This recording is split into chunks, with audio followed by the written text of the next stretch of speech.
Dan marilah sebagai orang tua kita terpanggil agar supaya nampakkanlah keteladanan Kristus itu ada dalam kehidupan setiap kita orang tua, maka pasti itu juga akan berpengaruh dalam kehidupan anak cucu kita.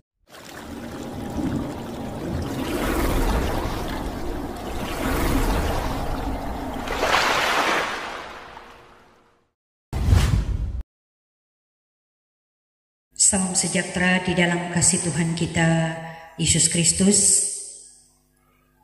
Bapak Ibu saudara-saudaraku di dalam Tuhan, di minggu yang kedua ini kita dituntun melalui pembacaan dalam kitab Kejadian pasal 21 ayat 8 sampai dengan ayatnya yang ke-21 dengan tema mingguan, bangkitlah, angkatlah, dan bimbinglah dia. Saudaraku, berbicara tentang keluarga yang dulu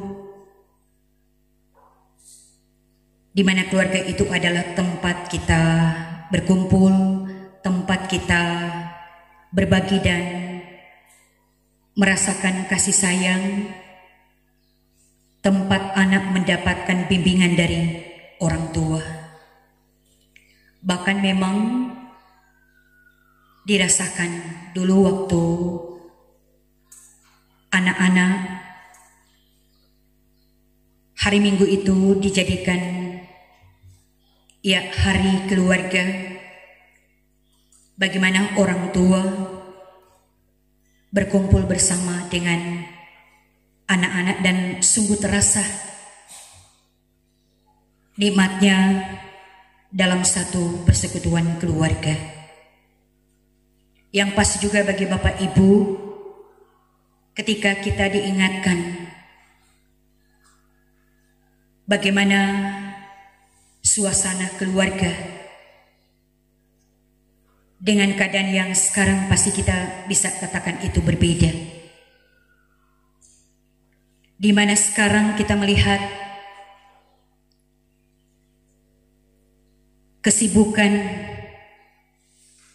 yang ada dan dapat dikatakan memang padatnya pekerjaan, tetapi juga pengaruh yang sangat besar karena kesibukan aktivitas banyak di luar rumah dan dapatlah dikatakan kurang waktu keluarga itu yang di dalamnya Bapak, Ibu, dan anak-anak berkumpul, yang pasti juga membawa kita melihat dampaknya.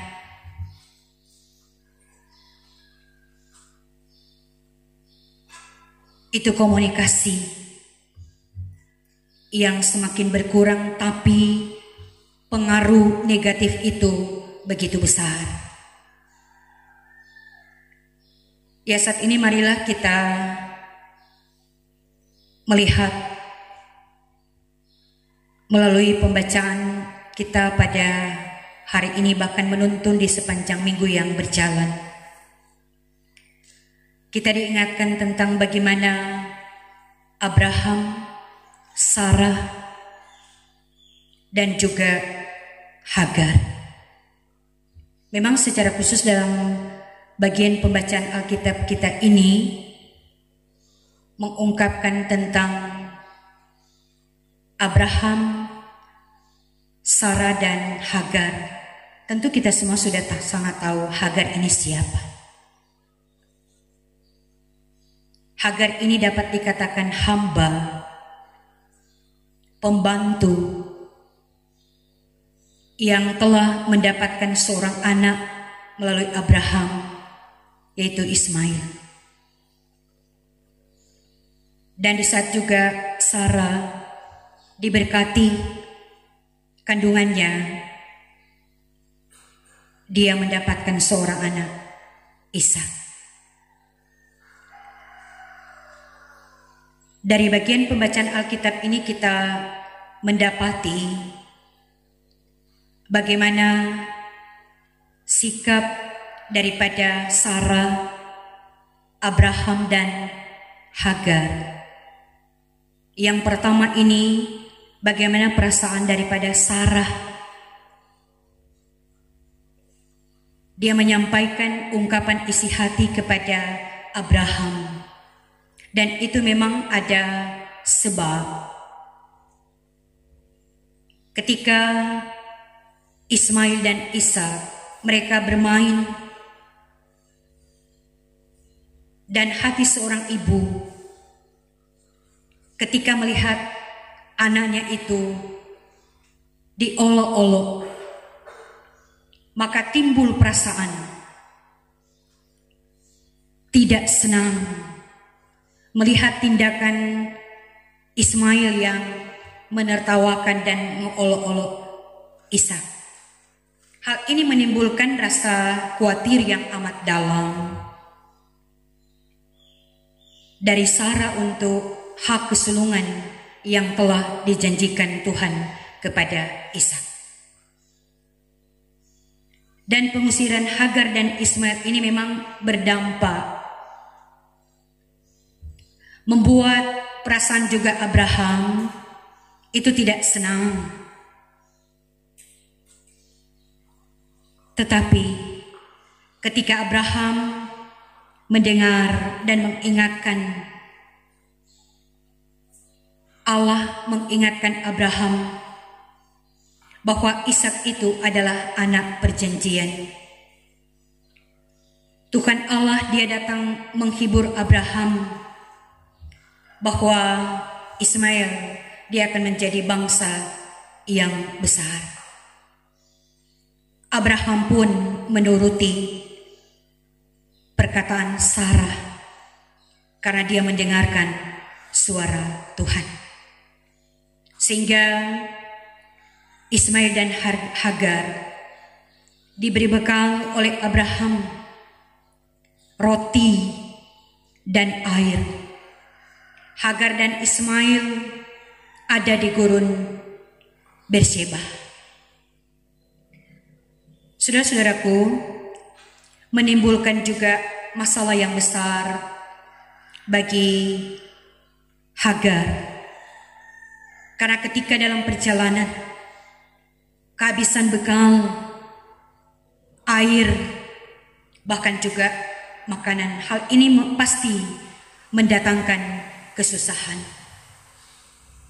Akhirnya Hagar dia menangis, membuang dan menjauhi Ismail karena dia tidak ingin melihat anaknya mati. Dia putus asa. Dia meletakkan anak ini di semak-semak. Akhirnya Allah dengan kasih-Nya, Allah mendengar suara jeritan anak.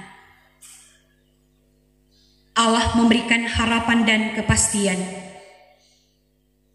Allah memerintahkan kepada Hagar, angkat, bimbing anak itu. Allah membuka mata Hagar. Lihat, ada sumur yang adalah gambaran ada kehidupan, ada kekuatan, ada pengharapan. Allah menyertai kehidupan Ismail dan Hagar. Saudara-saudaraku yang kekasih dalam Tuhan, dari kisah ini memberikan makna yang sangat besar bagi kita. Setiap keluarga Kristen yang ada, yang tentunya bagi kita ingin senantiasa menikmati kehidupan keluarga yang berbahagia. Dan amatlah berbahagia kita orang tua ketika menyaksikan pertumbuhan dan perkembangan anak-anak kita. Bukan hanya soal pertumbuhan secara jasmani, tetapi juga pertumbuhan secara rohani. Dari bagian pembacaan Alkitab ini memang memberikan pembelajaran bagi kita. Sebagaimana awal dari khotbah ini, kita diingatkan tentang bagaimana kehidupan keluarga dulu dan keluarga yang ada sekarang ini. Yang pasti bagi kita sebagai orang tua ketika menyaksikan keadaan yang ada sekarang ini, bentuk kejahatan itu semakin nyata pun juga semakin dipertontonkan. Keluarga yang sebenarnya adalah tempat untuk kita menikmati kebersamaan, kegembiraan, dan tempat kita mempercakapkan tujuan kehidupan keluarga supaya keluarga yang sejahtera, berhasil, dan diberkati. Tapi apakah demikian? Memang seiring waktu, Bapak, Ibu, dan anak-anak kita sibuk dengan pekerjaan dalam keseharian. Ada banyak waktu sekarang di luar rumah. Tapi itu sebenarnya tidak menjadi persoalan. Tinggal bagaimana kita memiliki komitmen suami istri, orang tua dengan anak-anak. Tapi sering waktu berpengaruh juga. Itu akan ternikmati kalau benar-benar kehidupan keluarga itu hidup takut akan Tuhan. Pasti dia akan menjaga, dia akan memelihara keutuhan keluarga, sehingga kebahagiaan ini tidak akan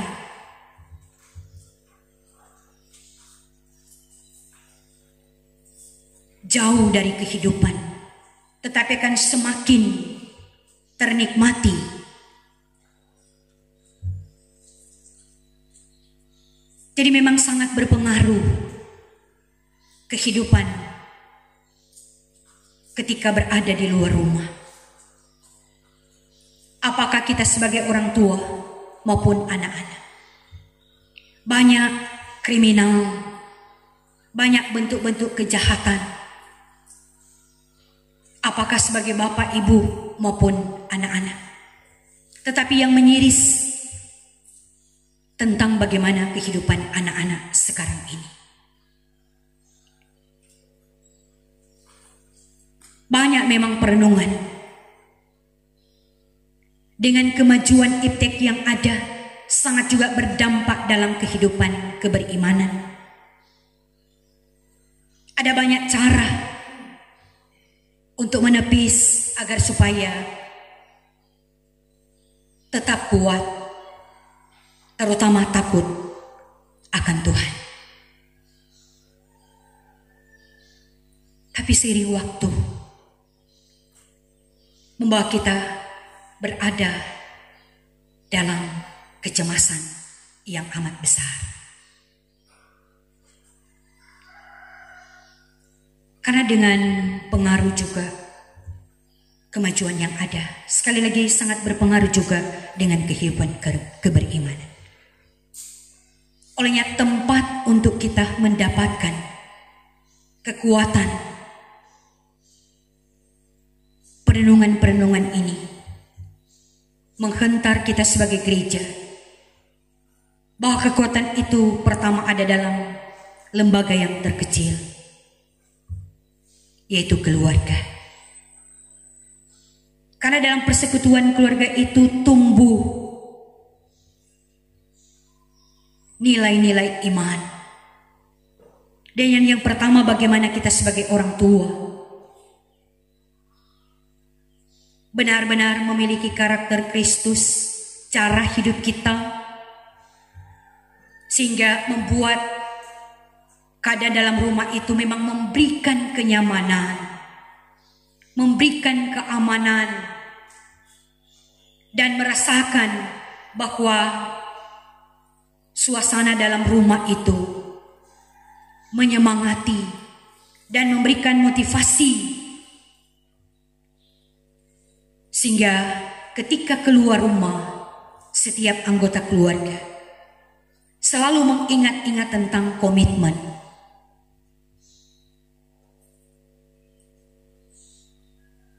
Ya, sekarang ini memang kita diingatkan betapa pentingnya waktu, walaupun hanya beberapa menit atau hanya sesaat, tapi ketika saling menyapa memang sangat menjamah hati ini. Mengingatkan bagaimana suami peduli dengan istri, istri peduli dengan suami, orang tua peduli dengan anak-anak. Begitu pula anak-anak menunjukkan mereka mengasihi dan menghormati orang tua. Kita tidak bisa sangkal kalau di antara suami istri, bahkan orang tua dengan anak-anak, yang sebenarnya itu dekat dengan kehidupan kita, tetapi kalau kita rasakan itu sekarang begitu jauh dengan kehidupan kita. Karena apa? Kurangnya waktu kita. Pertama, kurangnya waktu kita bersama dengan Tuhan, yang mana itu diwujud nyatakan waktu suami istri, waktu orang tua dengan anak-anak. Sehingga tanpa kita sadari juga, ketika anak-anak kita di luar rumah, kita tidak bisa memantau atau menjangkau. Tapi kembali lagi, kalau di rumah itu hangat, anak-anak melihat suami istri orang tua itu baik-baik adanya, maka pasti juga itu berdampak dalam kehidupan anak-anak kita, cucu-cucu kita. Tapi sekarang ini juga memang sebagai gereja, terutama di dalamnya kita sebagai orang tua, kita harus memberikan perhatian yang penuh bagi anak-anak kita.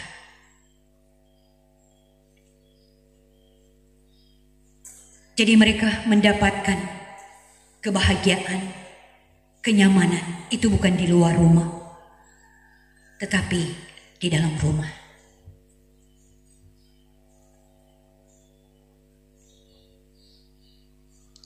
Bangkitlah, angkatlah, dan bimbinglah dia. Allah, dia sangat memperhatikan kehidupan kita. Pun juga Allah, dia tetap setia mendengarkan jeritan kita. Sebagaimana dalam pembacaan kita ini, Hagar dan Ismail, ketika mereka diusir, tetapi di balik itu memang ada maksud Tuhan yang begitu indah. Jeritan tangisan, Allah mendengar dan memahami. Bangkit agar supaya jangan tidur. Sadar, angkatlah. Anak ini sangat membutuhkan kekuatan agar supaya dia mandiri. Bimbinglah dia, tuntun, didik agar supaya memiliki karakter. Inilah jawaban bagi kita sebagai keluarga-keluarga Tuhan. Mari sebagai orang tua kita terpanggil, yang tentunya kita mendambakan melihat anak cucu kita memiliki masa depan. Maka pembacaan ini juga menjawab kerinduan kita. Ingat, Tuhan juga mendengar jeritan hati setiap kita. Tuhan tahu setiap kita. Sebagai orang, tidak ada orang tua yang tidak mengasihi anak-anak. Tuhan tahu setiap keluarga kita. Olehnya, mari kita, selagi Tuhan beri kita kesempatan, mari kita sebagai orang tua bawa anak kita sejak dini, seperti program pelayanan menjadikan gereja yang ramah anak, yang mana melalui persekutuan ada persekutuan sekolah minggu, remaja, pemuda, bahkan bapak ibu. Tidak ada yang menjawab persoalan sekarang ini selain kita datang kepada Tuhan. Melalui apa? Persekutuan bersama Tuhan, yang di dalamnya juga persekutuan bersama. Ketika persekutuan itu kuat, maka keluarga juga itu akan kuat, yang di dalamnya bapak ibu, pemuda, remaja, dan anak-anak. Ya, semoga pemberitaan firman Tuhan ini memberikan kita ya kekuatan iman, dan yang pasti sebagai keluarga ingin agar supaya menikmati kehidupan dalam damai sejahtera. Dan marilah sebagai orang tua kita terpanggil agar supaya nampakkanlah keteladanan Kristus itu ada dalam kehidupan setiap kita orang tua, maka pasti itu juga akan berpengaruh dalam kehidupan anak cucu kita. Tuhan menolong dan memberkati kita. Amin.